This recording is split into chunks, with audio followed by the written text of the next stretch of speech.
Bonjour chères Ivoiriennes et bonjour chers Ivoiriens. Je suis le révérend père Jean-Louis Ézéchiel Zagba. Aujourd'hui, je m'adresse à vous et particulièrement au président de la République de Côte d'Ivoire à qui j'adresse une lettre ouverte. Avant tout propos, je souhaiterais que vous et moi, nous ayons une pensée pieuse pour tous ceux qui sont morts pendant tous ces événements tragiques de ces 2 dernières semaines. Observons ensemble une minute de silence.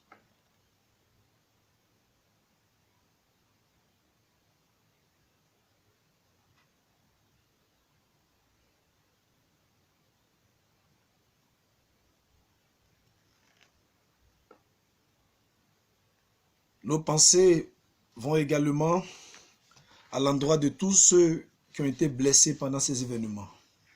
Au nom du Père, du Fils et du Saint-Esprit, ainsi soit-il. Mes chères sœurs et mes chers frères ivoiriens, rentrant dans le vif du sujet, je vais vous lire la lettre ouverte que j'adresse à son Excellence, M.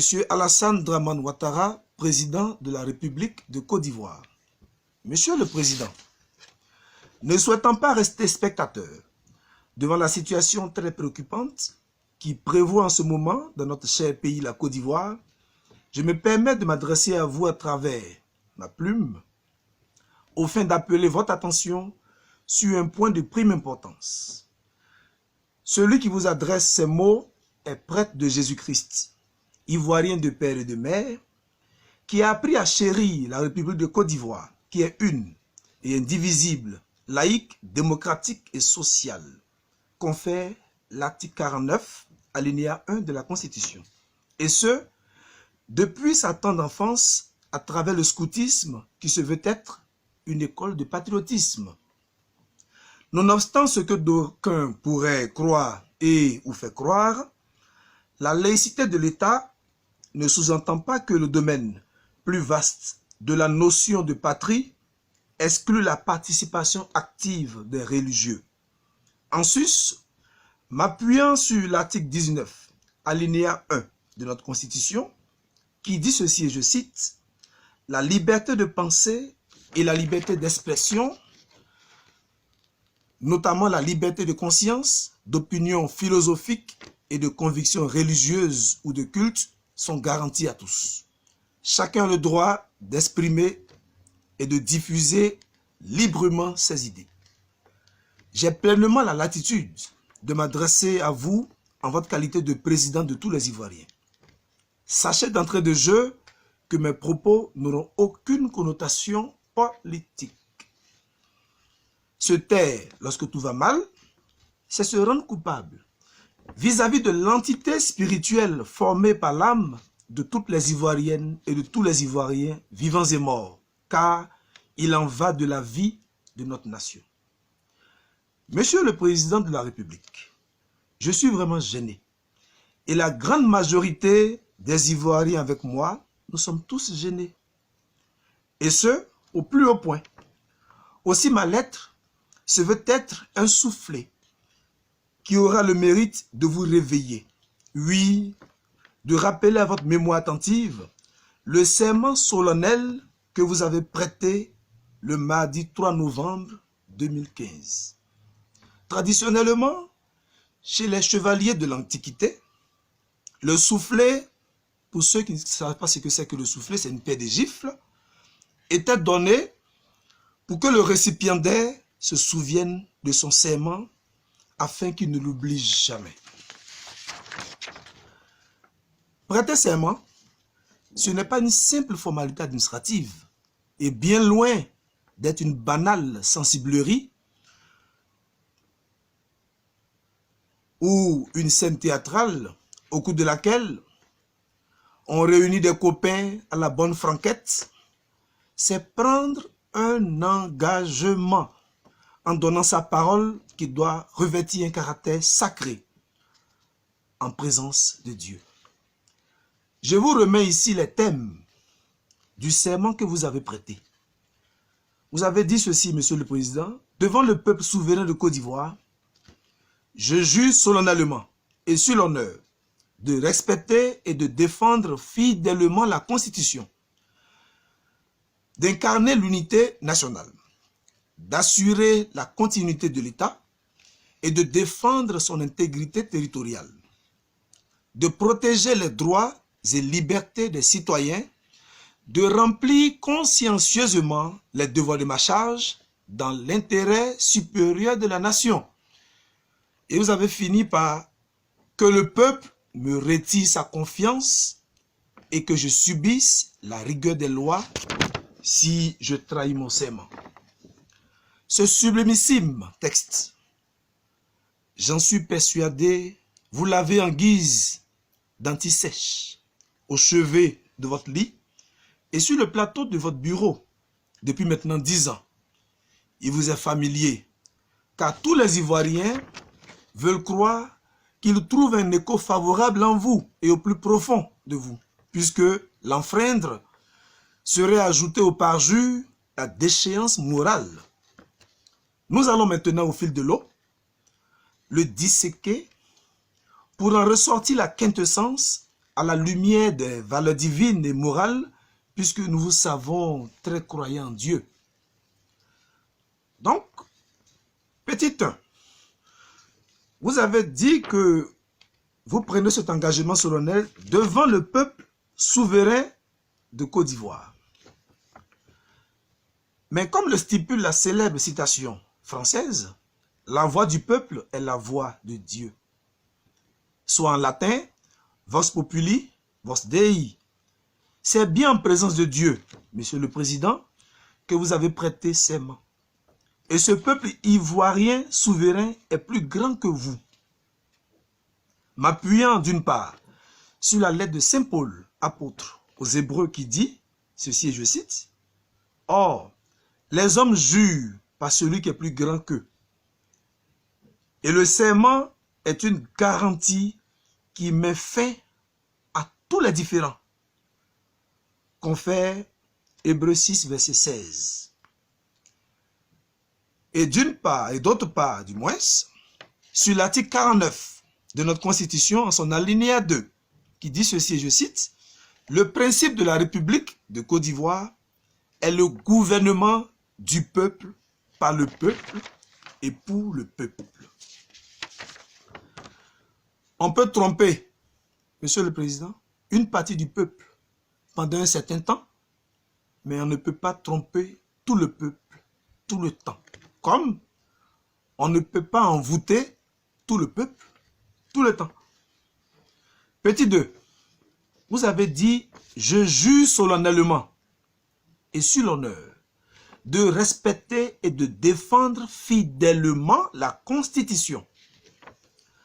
Vous avez bien prononcé ayant la main droite levée. Main droite qui symbolise la franchise, la sincérité et la lumière de la conscience bien réglée. Vous avez prononcé « je jure ».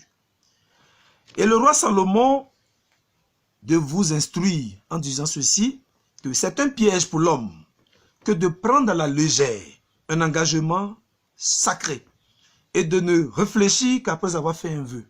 Confère Proverbe chapitre 20, verset 25. Lorsqu'on est un homme d'honneur, on n'a qu'une seule parole. Monsieur le Président, il serait salutaire pour vous, votre image, votre famille et vos proches, de suivre les sages conseils de l'apôtre Jacques, qui dit ceci, et je cite, « Avant toute chose, mes frères, ne jurez ni par le ciel, ni par la terre, ni par aucun autre serment, mais que votre oui soit oui et que votre non soit non, afin que vous ne tombiez pas sous le jugement. » Jacques chapitre 5, verset 12. Il n'est pas encore trop tard pour vous de vous rappeler cette maxime question du premier père de notre nation, feu le président Félix Houphouët-Boigny, qui disait ceci, je cite encore, « Ai-je fait, bien fait pour mon pays ce que je dois, avoir bien fait ou bien faire passe inexorablement par le respect et la défense de la Constitution, dont l'apparition au journal officiel de la République de Côte d'Ivoire fut le 8 novembre 2016, lorsque votre second mandat courait toujours à la suite de votre prestation de serment du 3 novembre 2015. J'ai usité second mandat plutôt que deuxième mandat, et vous sachant francophile, je crois que vous m'avez amplement compris. Petit 3. Vous avez juré d'incarner l'unité nationale, d'assurer la continuité de l'État et de défendre son intégrité territoriale. Dès lors que vous avez prêté serment, il vous revenait d'unir et de réunir comme deux murs bâtis sur deux fondements opposés toutes les filles et tous les fils du nord, du sud, de l'est et de l'ouest, en passant par le centre de ce peuple ivoirien en présence de qui vous avez pris votre engagement solennel.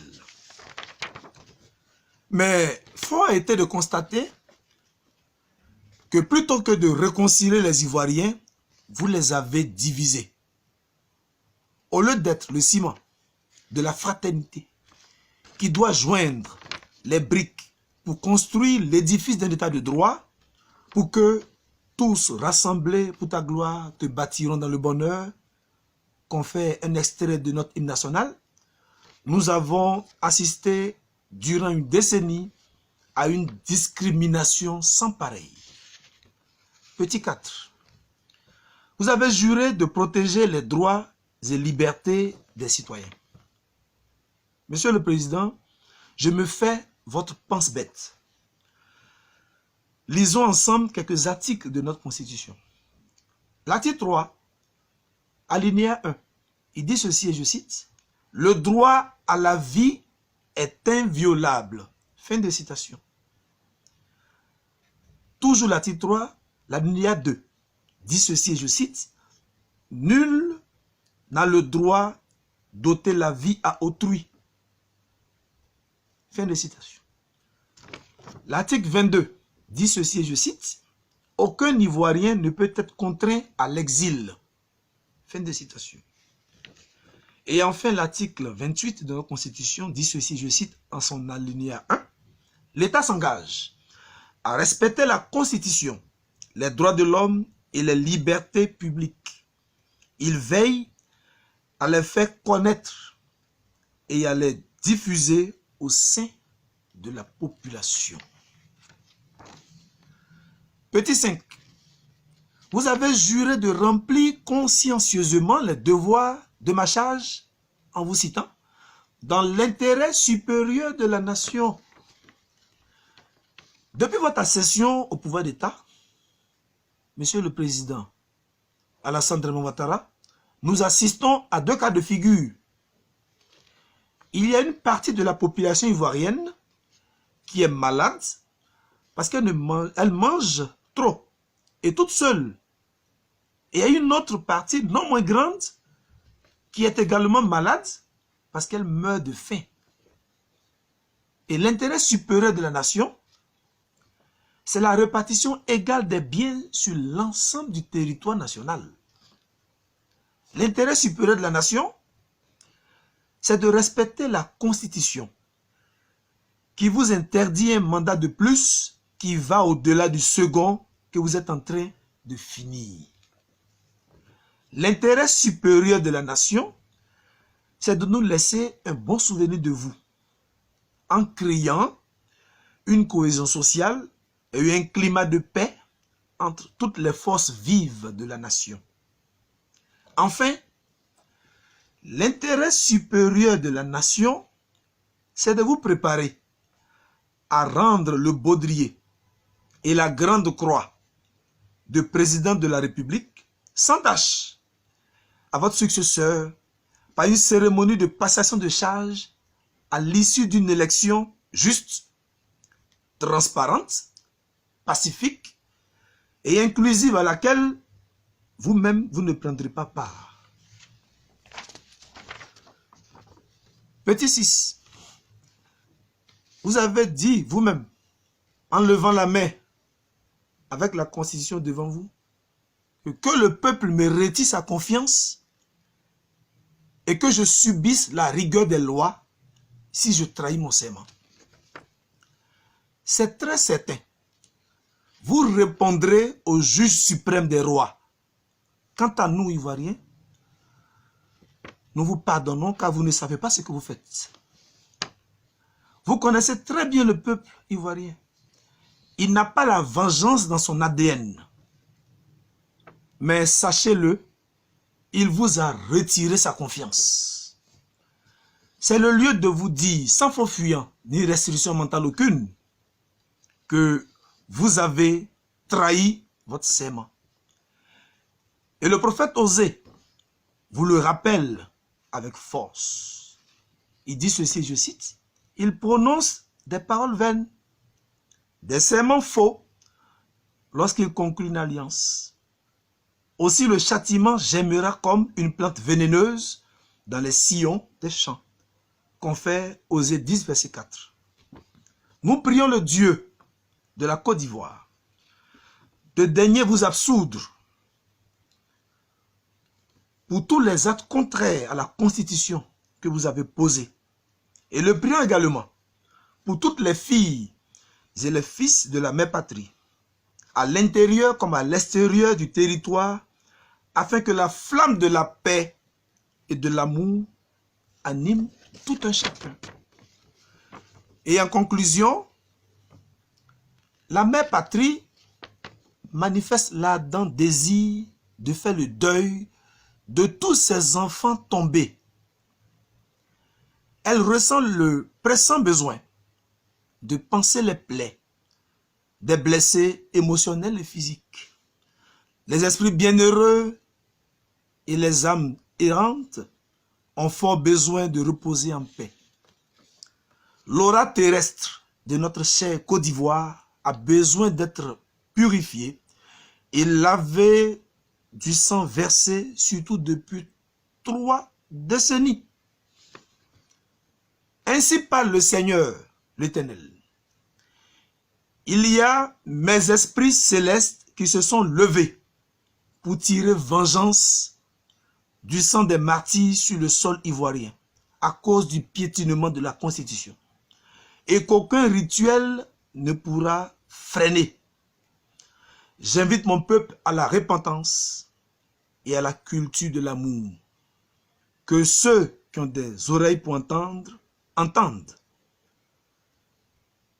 Fait ce samedi 22 août 2020, que Dieu bénisse notre cher pays, la Côte d'Ivoire, et qu'il la réunifie, et que toute force parte vers sa destinée.